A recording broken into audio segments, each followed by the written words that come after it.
hi everyone, I am Nicole. I am Good Dogs Breeder Community Lead for those of you who don't know me. And I just want to thank everyone for joining us today for our Good Breeder webinar, all about nutrition, gut health, and the microbiome of dogs, which is going to be so fascinating. And it is presented by Purina Pro Club, which we are so excited about. So if you want to ask any questions or pass along any comments, just feel free to drop them in the Q&A box at the right-hand side of your screen. For anyone who's new here and not familiar with Good Dog, we are on a mission to build a better world for our dogs and the people who love them by advocating for dog breeders like yourselves, educating the public, and promoting canine health and responsible dog ownership. We are a secure online community that is completely free for dog breeders.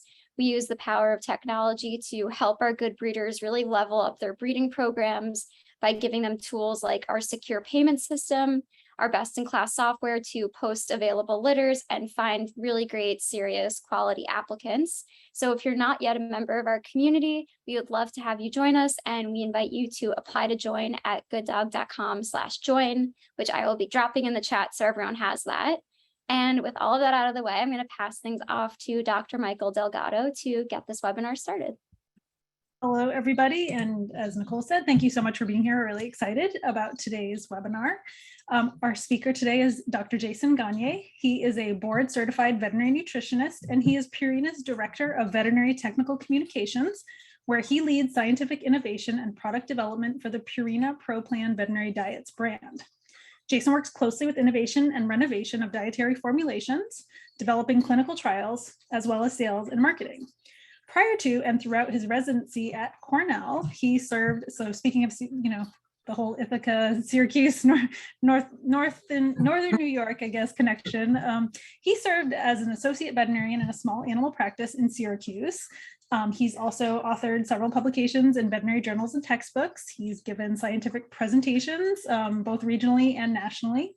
He taught a series of courses at Cornell, and he serves as a scientific reviewer for leading journals and the AKC Canine Health Foundation. So really diverse and exciting experiences.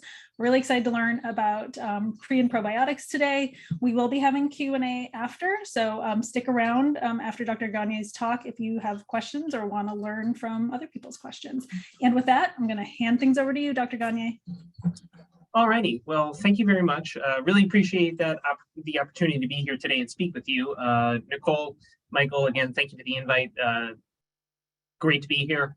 And yes, do love Ithaca, do have an affinity there, and do love their farmers market as well. So without further ado, yes, I am a board certified veterinary nutritionist. You heard my bio there. I get to play a variety of roles within Purina, and touch many different departments, all the way from the R&D folks up front, all the way to the launching of a product and training a sales force. So never any monotony in the day, which is what I love. And just occasionally get to give a presentation to some fine folks like yourselves. So again, on this presentation, we will be talking about nutrition, gut health, and the microbiome, and manipulating, modulating that GI microbiome to achieve optimal health. So typically we think about certain areas of interest when it comes to GI conditions. Okay, so when dogs have GI conditions, in terms of nutrition, where we begin to think about are the macronutrients, such as protein. Are they developing some sort of chronic enteropathy where they have a loose stool, or a diarrhea, or even a vomiting, or both? Are they developing IBD, inflammatory bowel disease? And in those cases, since 70% of your immune system is in your gut, we have to, and the immune system is recognizing some sort of intact protein as that culprit to trigger that enteropathy, that loose stool in that dog. We need to kind of go under the radar, or fly under the radar of that immune system. And so proteins in some cases are visited. Should they be novel proteins? When you start to hear about this bison, venison approach, long gone are the days of fish being novel or lamb being novel, which kind of gave birth to the idea of a hydrolyzed protein approach, where you take an intact protein, it's a big protein, and you break it down into small pieces and therefore it's highly digestible, even more digestible than your regular diet. But it's also gives the same nutritional value as the parent protein. Most recently, there is the ability to provide an elemental or amino acid based approach. So instead of working from a top down, you can work from a bottom and just stay there. And that's extremely readily absorbable and very effective for those chronic enteropathy patients. Carbohydrates are also looked at as the second macronutrient of interest in dogs with GI conditions. Sometimes we kind of wonder, depending on what they are, should they be low? Should they be high concentrations of them? So think about carbohydrates as, you have your parent protein carbohydrate. Underneath that is starch that we all know, but also fiber. Fiber is a type of carbohydrate.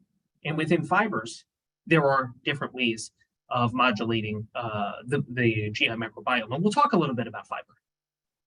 And then thirdly, fat. Fat, everyone knows that fat is probably the hardest macronutrient out of the three of them to digest. And when a dog has a GI condition, we have to take a dietary history. We have to ask, what have we been feeding?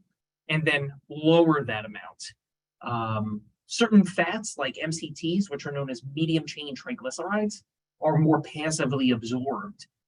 So you can maintain palatability, you can maintain the energy density of that diet by inserting some MCTs in there and still giving that pancreas and that GI system a rest. And then omega-3 fatty acids from marine or plant algae sources that have been known to provide benefits. We typically think of fish oil as that source, and that's an excellent source as well. But that also, those omega-3 fatty acids have been helpful for being less inflammatory or decreasing inflammation in many conditions like joints, brain, heart, skin, and so forth. But there's this fourth area that probably over the last 10 to 20 years, maybe, let's say 15 to 20, that has been started to be investigated. These bugs in the gut that we term the GI microbiome. What are they doing in there, and who are they? And as time has gone on, we've been able to assess them and develop technology to assess exactly who they are. And because we've been able to do that, we've been able to assess their function as well. And because of that, from a pet nutrition and myself as a nutritionist standpoint, I want to be able to modulate that and feed that so that it's good and we can get those good bugs to proliferate and then benefit the pet even more. So to put us all on the same playing field here, if you're not familiar with what this GI microbiome is, think of it as an ecosystem. It's kind of the environment that's in the gut, and it consists of fungi, archaea, protozoa, and even viruses, and even all of those bacteria that we know and love, and they belong in there. And they're in a fine balance as well. Think of a seesaw, if you will, that's in balance.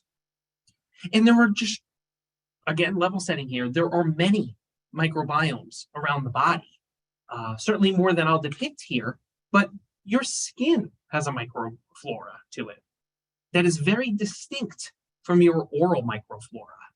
Totally different environment, totally different bugs, and all in their own unique seesaw of a balance. That oral microflora is very distinct and different from the gut microflora, the GI microbiome, as we are talking in this presentation here, which starts in the stomach and ends at the rectum. And as you start at that stomach, you're dealing with a very harsh acidic environment. So not many bugs live in that stomach juice, maybe 10 to the third, 10 to the fourth per gram of stomach juice. So you're talking about 100 to 1,000 bugs maybe. But as you go further and further along the GI tract into the small intestine, and then even into the large intestine, also known as the colon, you're talking about 10 to the 11th, 10 to the 12th, so billions upon trillions of bacteria per gram of feces. Now, I may have just answered my own question here, but how many bacteria would you say there are per gram of feces? And since I did answer that, I'll put that up here there are over 1 billion bacteria per gram of feces. It's fascinating, absolutely fascinating. and then this is always one that people are kind of like really taken aback by, but approximately what % of fecal weight are these bugs? And that is about half. So half of the feces of a pet is these bugs. Could be gross to some, could be exciting to others. But we begin to ask the question, what are they doing in there? Why are they there? And they actually have jobs to do. They work unto themselves, but they also work in concert with each other as well, providing energy balance. 10 to 15% of your energy on a daily basis is derived from the byproducts of these bugs. So they're feeding on the fibers that we provide in a diet, producing these postbiotics that we'll talk about, known as short chain fatty acids, that actually provide energy. Metabolism is another one. We often think of, you hear about bile acids. Bile acids made in your liver, stored in your gallbladder, and they come out and are used as you digest fat. But as they're used and they digest fat, they undergo a process known as conjugation. So there's primary bile acids, they get used, there's secondary bile acids, and they have to go back in that cycle. And to get through that cycle, there's actually one particular bug that plays a crucial role. It's actually known as Clostridium hirinonis that conjugates it back so that it can be reused. And without that bug, or that bug is at a lower level, people have been known to develop bile acid diarrhea, which is bad because it's bad. My daughter rolls her eyes at me when I say that. But anyway, gut epithelial health is another one. We've known for decades that these bugs play a role in gut, the cellular health of this, the health of the cells in the colon, and we'll talk about why in a little bit there. Immunologic activity. I mentioned that 70% of your immune system is in your gut, so these bugs are also interacting with that immune system. They're very intricately linked. And then neurobehavioral development. We'll get into a little bit of that toward the end of this presentation. Changes in the microbiome. Some sort of stressor comes along that causes the seesaw to go out of balance and in favor of the pathogenic, or the what are thought to be the bad bacteria. It could cause a development of, or contribute to the development of, an inflammatory bowel disease, asthma, obesity, and you see the others here. And at the bottom, I'll point out there, under neurodevelopmental, anxiety too. And again, we'll talk about that towards the end of this presentation. So here's your seesaw. You have the beneficial bacteria in balance with your potentially pathogenic or potentially harmful bacteria. And then as a stressor comes along within the intestine there, and you see all those pink intestinal cells along the way there in the schematic, you start to get more potentially pathogenic. The cells are kind of decreasing in size. And then there's even more potentially harmful bacteria that is what gives way to the development of the loose stool and or the diarrhea that may develop, and even vomiting too in some pets. So the stressors that a dog or a cat even may undergo in life stage. And certainly this list is not exhaustive. You can probably think of 6 others on top of these 6 stressors that may occur in a dog's life, but life stage is one of them.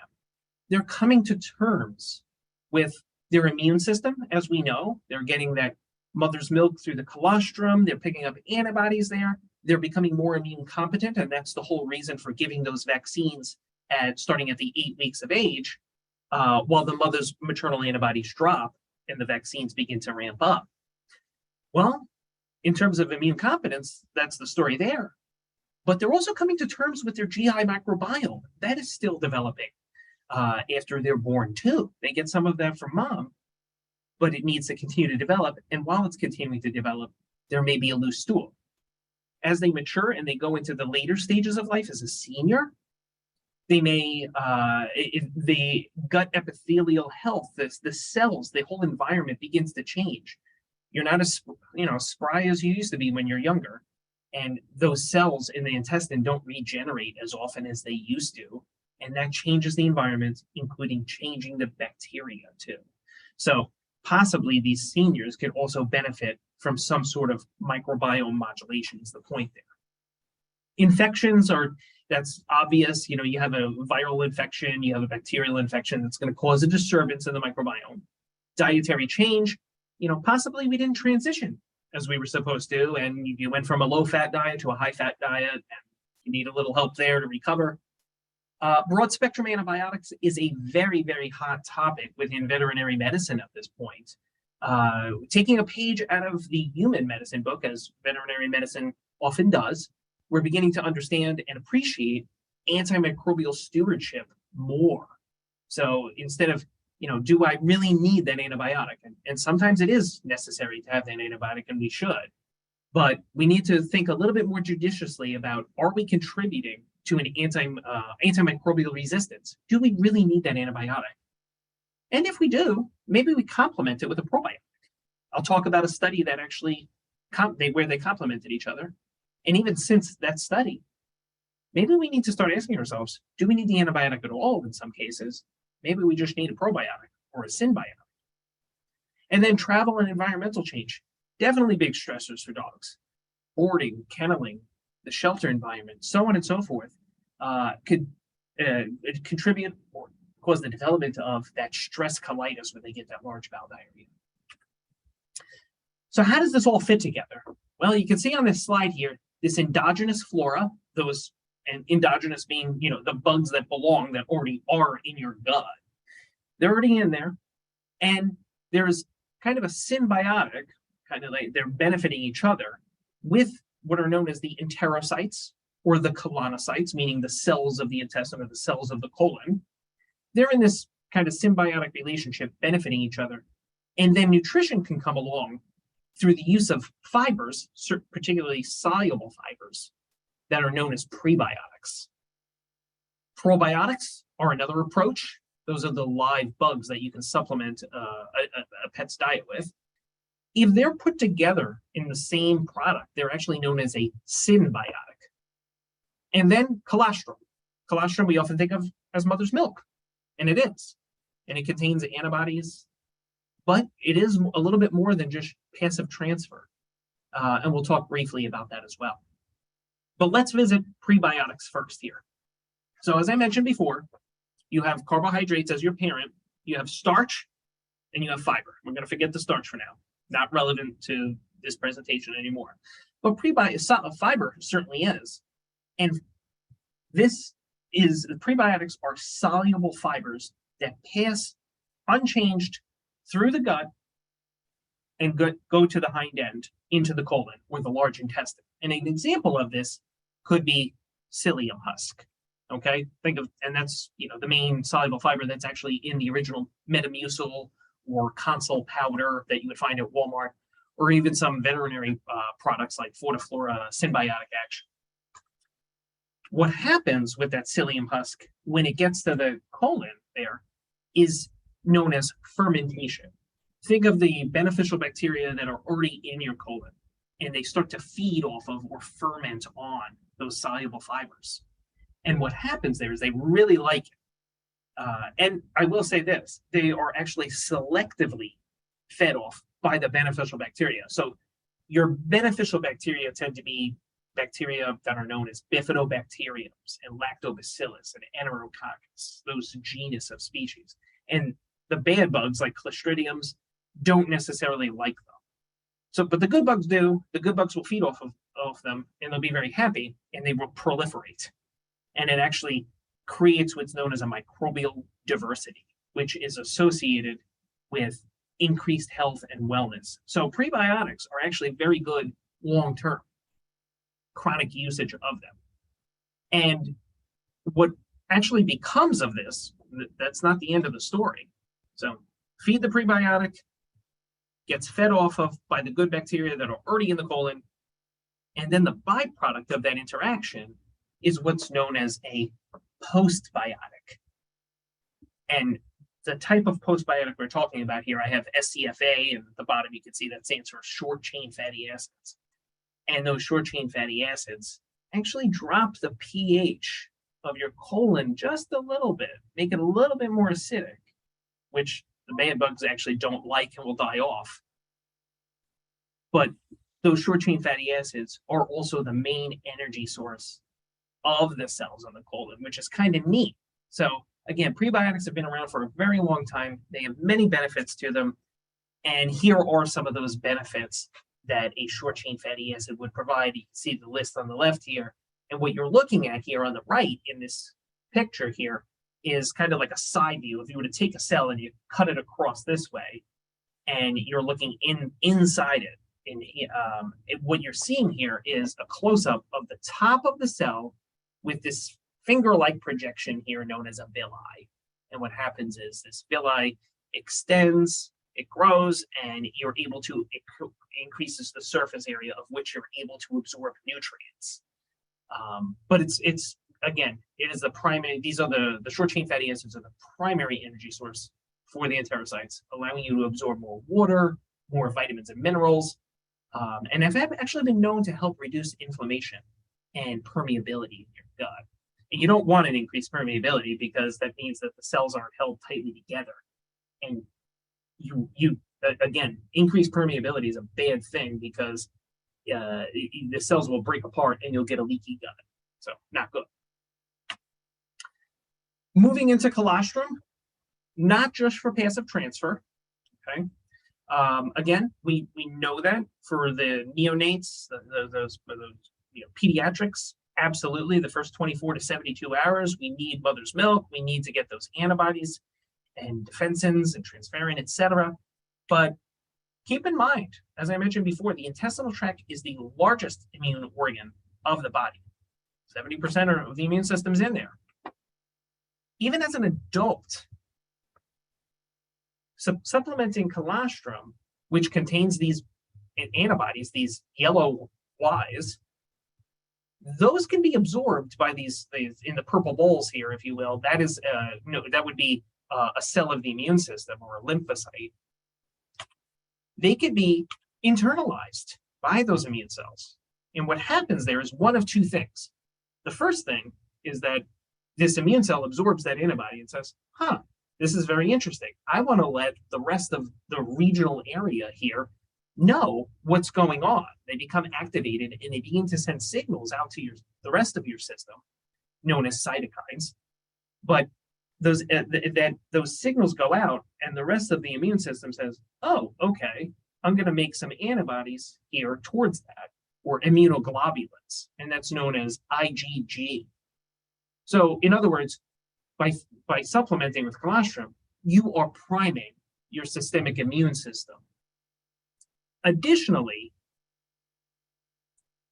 the lymphocyte doesn't necessarily need to send signals systemically. It's also looking at what it's internalized in and of itself and saying, this is interesting right here.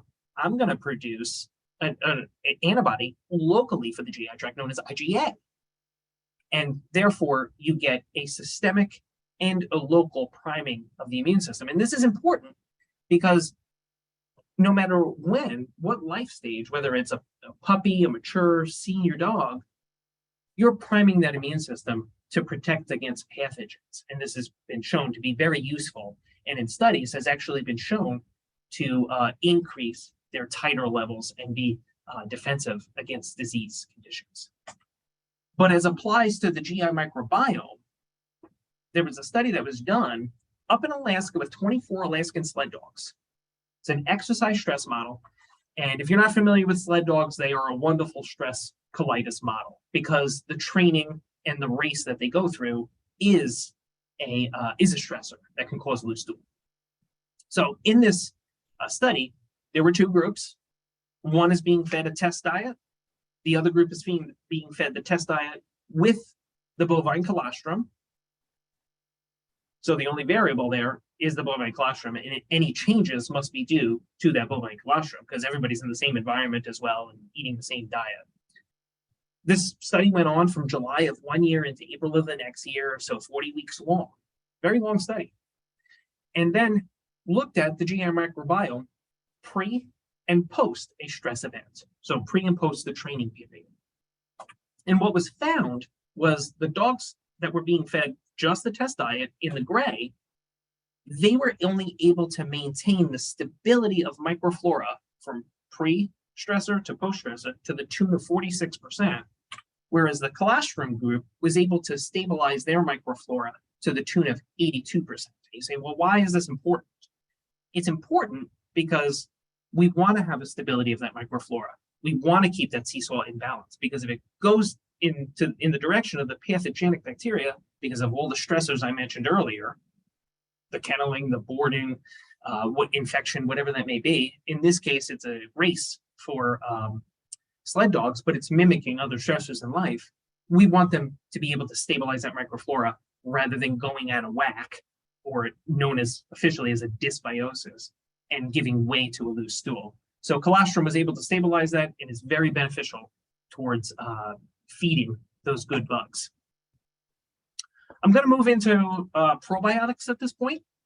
So just to review here, the difference between a pre and a probiotic is the prebiotic is the food for the beneficial or good bacteria that are already in your colon. They go into the colon, they feed those bugs, and you get more beneficial bacteria. Wonderful. Probiotics, on the other hand, are beneficial bacteria. We're supplementing a dog's diet with a probiotic, for example. They go into the colon, and then they give way to more beneficial bacteria in the colon as well. And both of these are different approaches to creating a healthier intestinal environment. The way probiotics are working, and you're looking at those pink cells of the colon on the bottom here, right? The purple circles, triangular object there on the slide is going to be the probiotic. They are going to go in and they are going to bind to those intestinal cells for the benefit of those intestinal cells. And because they are binding, they create a physical barrier to the pathogen that is you see on the slide there. And if the pathogen can't bind, it can die off. Another way that they're working is that when they do bind to the cells of the colon, they are competing for nutrients, the food substances that are passing through the colon. And they're competing against the pathogens. So if the probiotics are feeding off of those nutrients, the pathogens aren't and will starve and die, is another mechanism. And then lastly, probiotics actually have the ability, certain ones do, have the ability to interact with your immune system, as I mentioned before. And when they do that, they can actually activate the immune system to produce what are known as antimicrobial substances or immunoglobulins or antibodies that can then kill the pathogens as well. So multiple ways of acting here that probiotics are beneficial. The characteristics of a good probiotic are listed here on this slide, where I know it sounds obvious, should be safe, non-invasive, non-carcinogenic, and non-pathogenic. But I'll get to why in a minute here, that I'm providing this list here. They should be able to survive the GI tract. Many probiotics actually cannot. Remember that stomach is a harsh environment of acid, and many probiotics actually will die in the stomach and have no effect. Probiotics should be able to get through the stomach, and then when they get to the intestinal cells, they should be able to adhere and bind to them, as I just showed you on the previous slide, and do their actions like affecting pathogen growth and blocking attachment of the pathogens. And then genus of probiotics that have typically been used are Enterococcus, Lactobacillus, and Bifidobacterium. And we'll talk about them in a second too. I provide this slide here because I want to provide a little bit of perspective. There are different regulatory systems, and therefore the FDA in the States acts in different ways. They look at, FDA is very tight on drugs. I think we can all agree on that, and I think we're all happy about that. Drugs, as the slide says, intended for diagnosis, cure, mitigation, treatment, prevention of disease. And they have a very long pipeline where the FDA is very tightly linked with them. Dietary supplements, as you can read here on the right, have a very circular definition, okay? It's a product we're taking by mouth that's intended to supplement the diet. So a supplement is intended to supplement. Okay. There is actually no FDA approval necessary for dietary supplements, but the FDA does want to know that they're being put on the market. but they're not as hands-on as they are with, let's say, pet foods and pet therapeutic foods.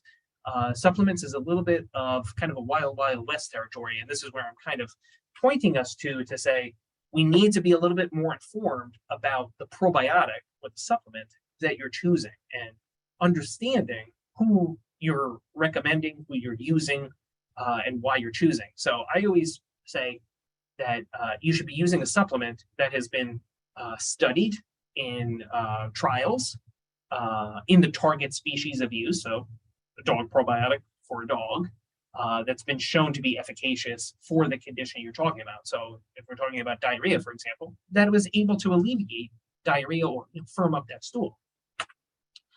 In fact, there's a gentleman, if you're not familiar with him, his name is Scott Weiss. He's at the University of Guelph, and he published a study, now it's 11 years ago in 2011, where he pulled 25 products over the counter for both dogs and cats and asked the questions, do you have the amount of live bacteria you say you have, and are you able to label your product correctly?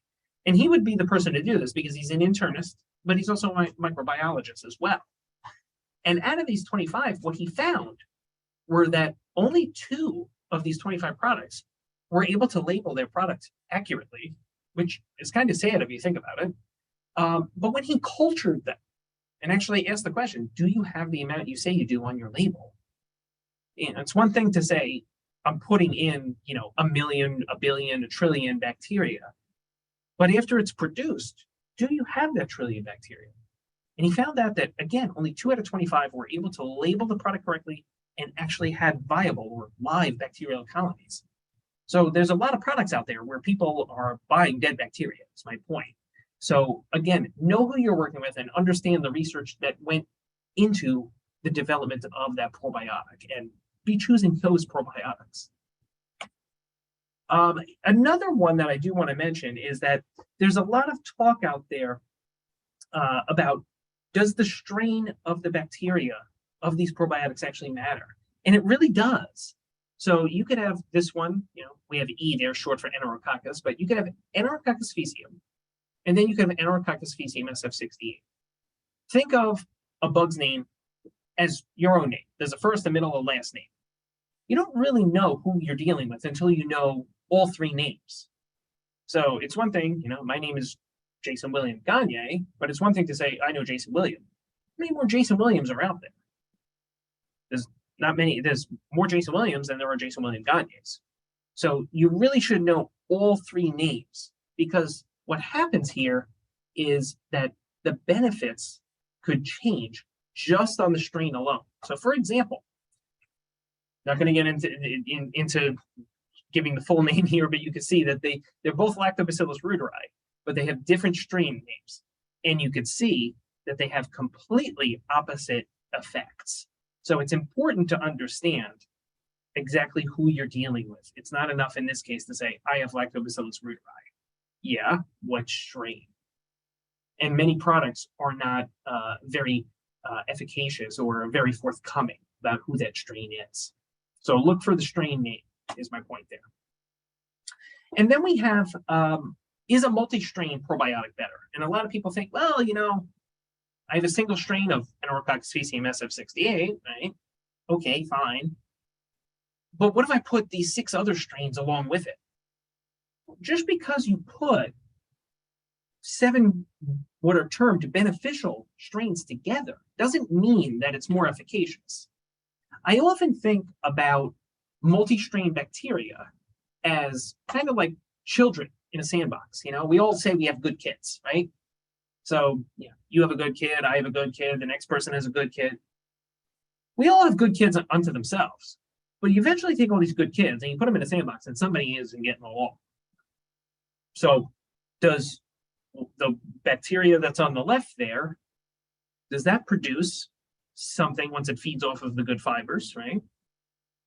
That inhibits the growth of that blue Y on the right? Or does the blue Y actually go head to head with the orange rod right next to it when it's in the gut? Can't really say that you have a multi-strain product that's beneficial unless you've actually studied each strain individually, showing the efficacy of each strain, and then putting them together actually is a 1 and 1 equals 3, if you will. So that's the idea behind a multi-strain probiotic. And I will say there are very, very few strains of bacteria that have been studied in veterinary medicine for the benefits of dogs, that putting all of those strains together has not been studied. I have yet to meet the multi-strain probiotic that has actually done that. So it's, to me, knowing the strain you're working with that has been researched in the target species of use and has studies to back that is the most important thing. It'll show safety as well. So let's get into a few studies looking at the benefits of probiotics. So I know we're talking about dogs, but this is a study demonstrating the benefits towards diarrhea in kittens. It's a year-long study, and this is a study where kittens were in a shelter environment. So 8 weeks of age up to a year of age, and so they're 2 months to begin with. 3 months into the study, so 5 months of age, they again all exposed to the same environmental variables, all eating the same diet. One group is getting a placebo, the other group is getting the actual probiotic. And at 5 months of age, there is a protozoa, Trichomonas fetus actually, commonly known as tritric, goes through the shelter, it happens, and the control group develops diarrhea to the incidence of 60%. The group getting the SF68, the probiotic, only about 9% diarrhea. So again, it's quite preventative. The days with diarrhea in that control group, of that 60% in the control group, about 45 days of diarrhea that needed to be given an antibiotic. But the probiotic group, only about 18 days that they needed an antibiotic. So this is really the closest you're going to come to say, yeah, you know what? If I need to take my dog kenneling, boarding, sheltering, I'm traveling somewhere, or whatever other scenario you may think of where they may be exposed to a stressor, maybe you want to get a probiotic on board a week or so ahead of time. I usually tell folks 7 to 10 days. Acute stress diarrhea in dogs, another Alaskan sled dog study. 26 dogs, 2 groups of 13 each, course of 7 days, where they're all exposed to the same environmental variables, they're all eating the same diet. And again, the difference here being one group gets a placebo, one group gets the SF68 probiotic, and we're going to look at the fecal quality in terms of consistency. The results of this study are that the placebo group over that 7-day period is able to firm up to a normal stool to the tune of just shy of 40%, soft stools of 26 and watery stools of 34. When we compare that to the probiotic group is able to firm up to the tune of 65% to normal stools and only 13% watery stool. And what's interesting is, while the probiotic hand over fist does clinically and statistically significantly better, the rate of improvement in the probiotic group was quicker as well. So they were able to get onto the road of recovery faster in this study. Here's the study I was talking about with antibiotics. So this is a shelter study that was done with Dr. Michael Lappin out of Colorado State University. And in a shelter environment, dogs will develop diarrhea. Metronidazole or Flagyl is a common antibiotic in veterinary medicine. We all know it. And wanted to show the efficacy of how well does metronidazole do alone, which was 4.5 days approximately here, as you can see, at firming up the stool, versus metronidazole plus Enterococcus faecium SF68. And that dropped them to only 2.8 days until recovery. Statistically, but more importantly in this study, clinically significant here. I think we can all agree that, while some people may say, well, it was still over 2.5 days, you know what? That's a difference of a day and a half. And if you're the one that's picking up that diarrhea, that is definitely significant for you. So since this study's been done, folks have looked at just utilizing Enterococcus faecium SF68 alone and showing that you're dealing still in a 2 to 3 day window, sometimes even shorter, for recovery just with that probiotic alone. And then This is a study that was looking at the immune function and showing the ability of SF68 to modulate the immune system in shelter cats here. As we know, cats, 95 to 99% of them have feline herpes virus, or FHV1. It's kind of ubiquitous out there. And one of the clinical manifestations of feline herpes virus 1 is pink eye, or conjunctivitis. During this study, the control group, about 29% of them developed conjunctivitis, whereas those that were on SF68, only half of those, so about 14.5%, developed it. So again, really just showing the efficacy, driving home the point here that probiotics can modulate the immune system for the benefit. And since this study, Dr. Lappin has done a number of studies with immune system in both dogs and cats, and actually has shown the benefits of recovery from a generalized demodicosis in dogs. A very nice warming study for adopting out shelter pets. Has also looked into why this is occurring and has dug into the exact, trying to figure out the exact mechanism of how the probiotic is interacting with the immune system. So fascinating work there that he's done. Now we're going to move into, again, visiting this slide here, where we're talking about both. We've talked about prebiotics, we've talked about probiotics, but if you put them both together in one, that is known as a symbiotic. So they should be acting in harmony there. And there is, when you do that, you need to really revisit, well, which prebiotic am I going to put? Because there's many soluble fibers out there, and there has to be a rhyme or reason of why you're choosing which prebiotic to put together with which probiotic.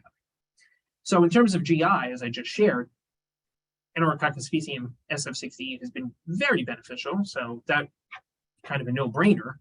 But psyllium, again, that psyllium husk is very beneficial because it has different characteristics. It is a soluble fiber. It's viscous too. So what happens is, as it goes into the stomach, it's going to absorb some water to help bulk up stool, trying to bulk up, cause fecal formation instead of a watery stool.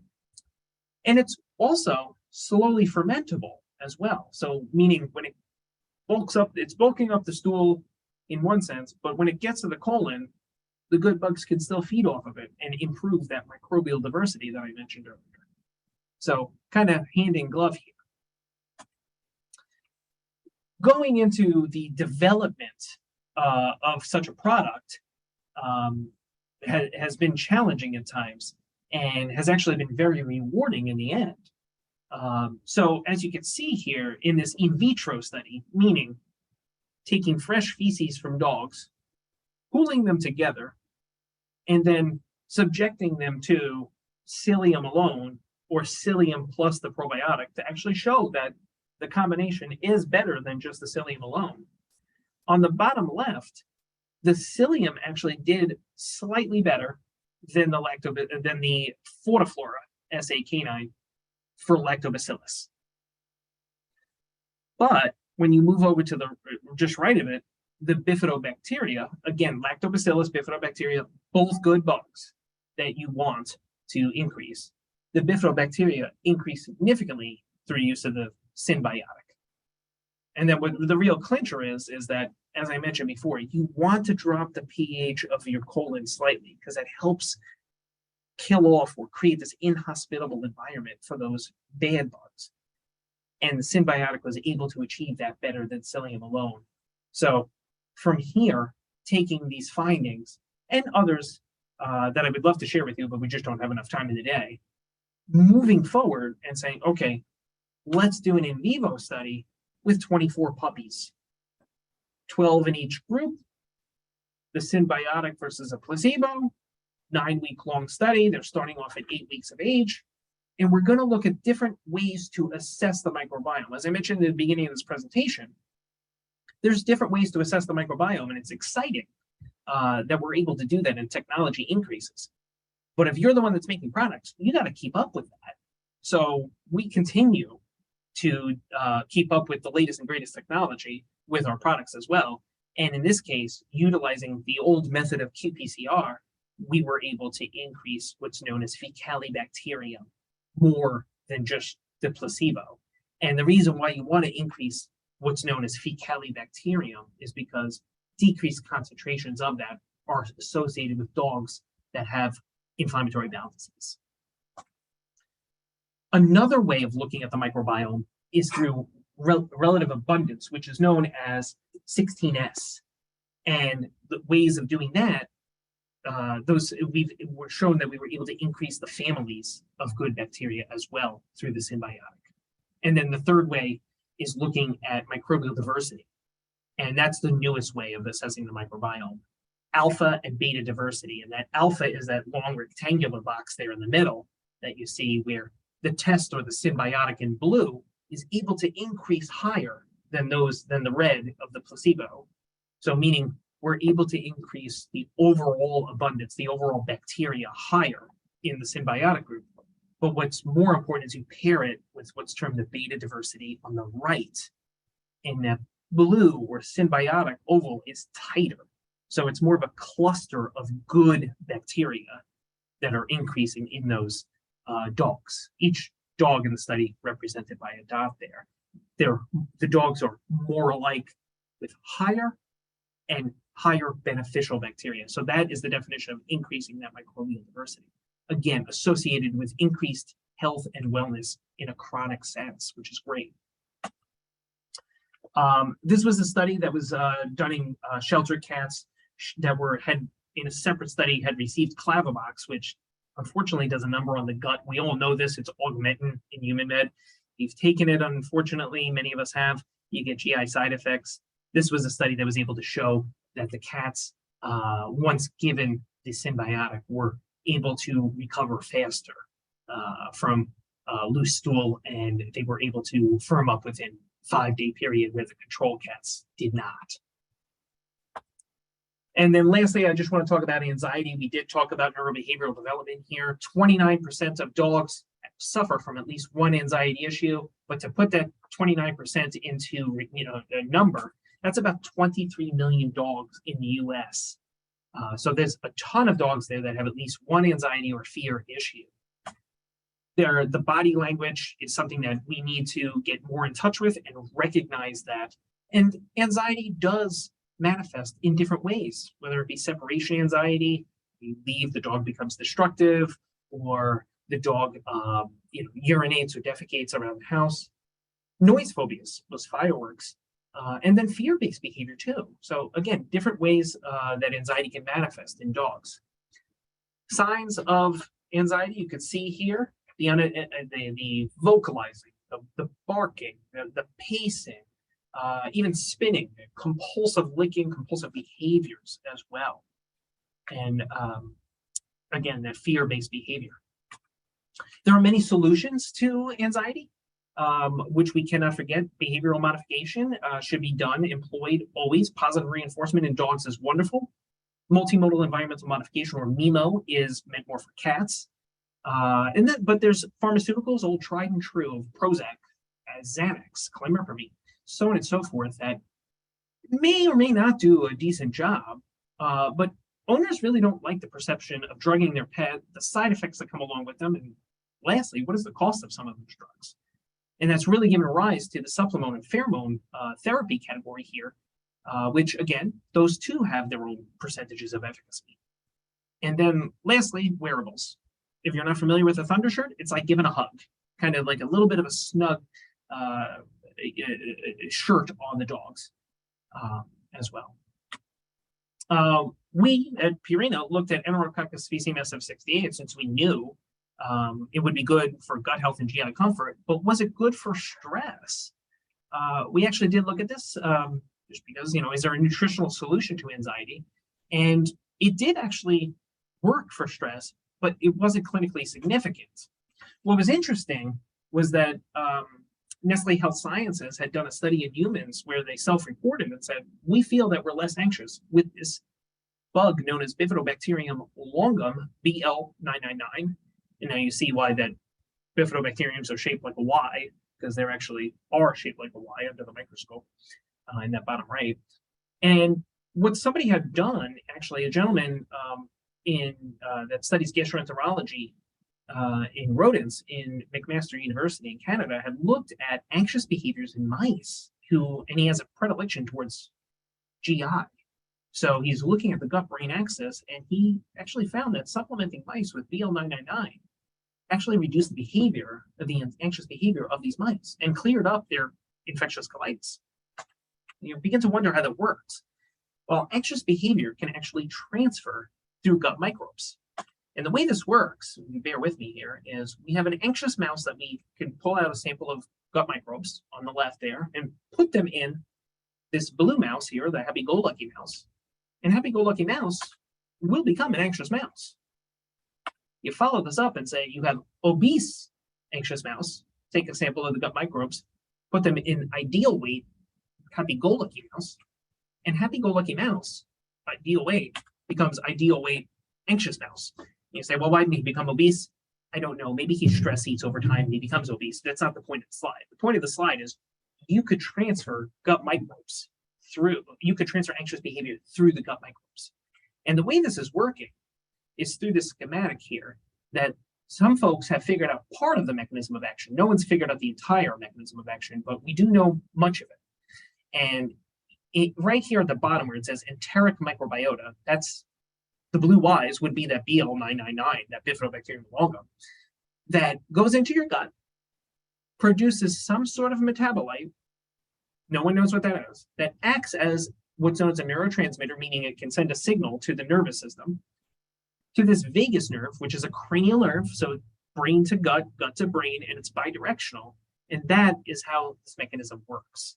So this is the way that these bugs can help decrease anxious dogs. So in a study of 24 anxious Labrador retrievers, all fed the same diet, complete balanced diet, 12 dogs in each group. One group is fed placebo, the other group in blue there on the bottom is fed the B longum, BL999, for 6 weeks. Every day they're looking at barking, jumping, spinning, pacing. At the end of 6 weeks is a formal anxiety test that I'll describe on the next slide. But then there's 3-week washout period. Gives enough time for receiving nothing and knowing that a probiotic would leave. Usually probiotics leave in 2 to 3 days at most, so 3 weeks is plenty. And then it's a crossover study. So if you got placebo first, now you get the BL999 in the second half. And if you got BL999, then you get placebo. So the dogs act as their own control.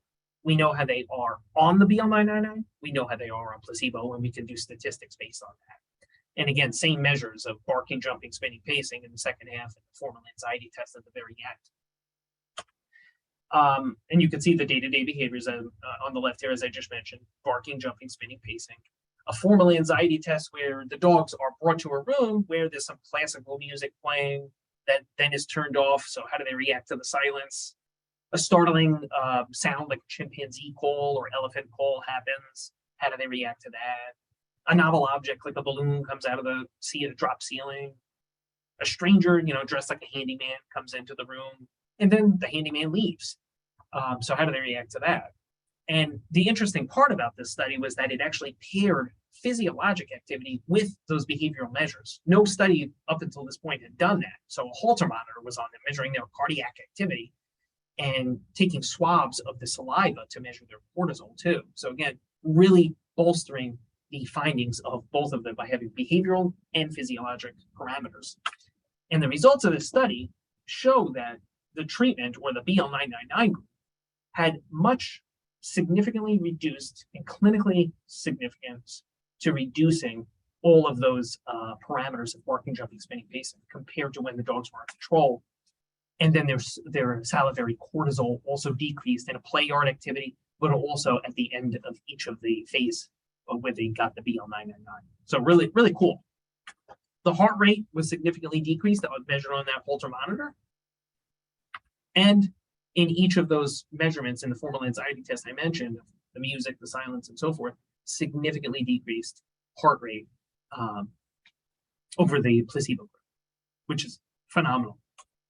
So the gist here was that problem behaviors are decreasing, stress response is decreasing, heart rate variability, which is not as intuitive, increased, but that's a good thing to increase heart rate variability. You don't want to be so staccato where it's kind of like, fight or flight mode where boom, boom, boom. Just slight variations in your heart rate variability means you're more calm. And this all leads to more positive changes in the emotional states of dogs. So I'll leave you off with this slide once again, where nutrition is really at the forefront of modulating this gut microbiome for the benefit of these dogs. And at this point, I'll take any questions. Excellent. Thank you so much, Dr. Gagne. That was fantastic. I have questions. We got lots of questions from our audience, and I know we're getting a little close to the time we'd agreed on. Do you have a few minutes to answer some questions? Sorry, Michael, I went on mute there. I apologize. I did go a little bit longer than I expected, but I appreciate you all bearing with me. I do have a few minutes. Great, excellent. So just to let all our attendees know, we are going to focus on questions about probiotics, prebiotics, and the microbiome. So we probably will not get to specific like dietary or nutrition questions, but we'll start with the microbiotics questions and see how we do. But first of all, we have a question. We are hearing more and more about gut health as it pertains to yeasty ears, and that we should be giving a probiotic to solve this problem. Do you have anything to say about like kind of the interrelationship between the gut health and like skin, and should probiotics help with these other issues? I actually do have a lot to say about that, but I will spare you. I do. So there is a skin microbiome that is separate, whole dermatologic, and actually within that dermatology area, the ear is completely different too. So, it really depends why. What is the root cause of the ear issue? And is that related more to what's known as atopy, environmental allergies, or is it related even to a food allergy, which ears do manifest in food allergies in these dogs? So manipulating through the gut can be beneficial towards atopy and also towards food allergy in the future, I would say. I don't think we know enough yet. I don't think we don't know what we don't know there, and that really has to be researched and studied. Anything going on right now that people are saying this probiotic is good for ears, I feel is a little cart before the horse. Okay, premature. Okay, great. And we did get some questions because you mentioned there was a study that found that 2 products delivered what they promised. And so I was curious, like, and other people are curious, like, how do they choose a probiotic product at this stage? Like, how can they discern between a good one and a bad one? Do you can make a specific pitch for anything? I would say ask the source where you're getting it from. Make sure that it's been studied in the target species of use. Ask your veterinarian if you want to. That would probably be the more reliable source versus the person at the pet store. But it needs to spell out the name, as I mentioned, like Enterococcus faecium SF68 on the label. It should have an expiration date. It should have a guaranteed amount in there of each strain. If you're going to use a multi-strain, which again, I have my doubts about, maybe in the future multi-strain, but again, that has to be studied. Okay, great. And we did get a question about whether or not multi-strain was preferable, and I know you addressed that in your talk, and you just addressed it now, so the answer is no. Okay, we got a question about is it pronounced bacillus? Did I say that correctly? Some probiotics contain species of bacillus. I didn't think bacillus was a natural member of the gut microbiota. What does it do? Bacillus, particularly Bacillus coagulans, is one that's used, and whatever strain after that may be. But no, it is not. It's a yeast. It is a little bit more hardy in processing for manufacturers, and it can shift its shape to survive extrusion or retort systems in manufacturing. But it does work. It has benefits. I would say, as if it's been studied, it may not be endogenous. It may not be inherent to a dog. But if it's been studied to have benefits in that dog, and there's research behind that to show those benefits, and there's nothing wrong with that, in my opinion. Okay. Someone just asked a question I also had, which is, do these products need to be refrigerated? Should that be a factor when you're purchasing them? Only if you care about that. Okay. So, what is the effect on the? I mean, there are some out there that do say they need to be refrigerated. I would not refrigerate them if it does not say to refrigerate. Okay. There's no need to refrigerate something that doesn't call for it. Okay, great. What about the effects of giving probiotics to a pregnant or lactating bitch? Does that benefit her puppies? People have been curious about that. There have been some small periparturient period during parturition. It does seem to show benefits. I don't know if products actually labeled for that reason though, but it could be beneficial. Okay, so would you recommend probiotics or prebiotics for a pregnant dog, or? Definitely prebiotics. Okay. Probiotics, again, I don't know of an official, there have been small studies, but nothing actually published on that. Okay, great. Okay, and then there was another question. Sorry, I'm like scrolling through. We had lots of questions. Okay, here's one. While we use probiotics and prebiotics to build the immune system, are we compromising reproduction? There was a question about a drop in pH, and I think you were talking about pH in the gut, right? In the colon, so yeah. Is that going to affect the vaginal pH at all, where there might be concerns about getting a dog pregnant? No, that hasn't been shown. And again, it's not a major drop on like, a 7 to a 6 or a 5 or anything like that. We're talking, like a 0.1 difference or a 0.2. And that's what you're trying to achieve. You're not trying to achieve big swings. Okay. So very small, that does not have an effect on reproduction. Great. Okay, another question. Would it be redundant to purchase probiotic supplements if you are already feeding a food that is fortified with pre and probiotics? It may be. It also, remember, it depends what you're after. So remember which different strains do different things. So if you are feeding a food that has prebiotics, all the power to you. I think that's wonderful. If you're feeding a food that has probiotics in it, what is that strain and what are the known benefits of that strain? So again, I just shared with you one probiotic that does gut health. I shared another one that does anxiety. So if you're looking to, it depends on what benefits you're looking to achieve. GI and immune and Arcoctis PCM SF68 is great. BC30 may be great for that as well. And then BL999, that Bifidobacterium malongum, is great at decreasing anxiety. So depends what you're trying to achieve. Okay, excellent. And that kind of relates to this question, which is just if a dog has consistently loose stool and parasites, they have consistently loose stool, parasites, Giardia, and Coccidia have repeatedly been ruled out. So would you recommend a probiotic or a prebiotic? Or, I know you can't make a specific treatment plan for a dog, but would you say that those could help a dog who has chronic loose stool? Yeah, I would say I can't come up with a treatment plan from that, but yes, I mean, like, nothing wrong with trying a probiotic that's known to be beneficial towards loose stool in that instance. Okay, you mentioned that stress impacts pets as they age. Would there be any reason to look at different strains of beneficial bacteria based on a dog's age or breed? Yeah, there would be. So again, we don't know what we don't know. No one's ever really characterized the GI microbiome throughout the lifespan of a dog, but that there is work being done there to actually get more and more and more specific. I think in 10 years from now, we're going to see a lot more specificity for probiotics. Okay, great. I'm just going to do 2 more questions that are related, which is about puppies. Okay, so when starting puppies on food, sorry, there's only one about puppies. When starting puppies on food, is it too soon to add pro and prebiotics?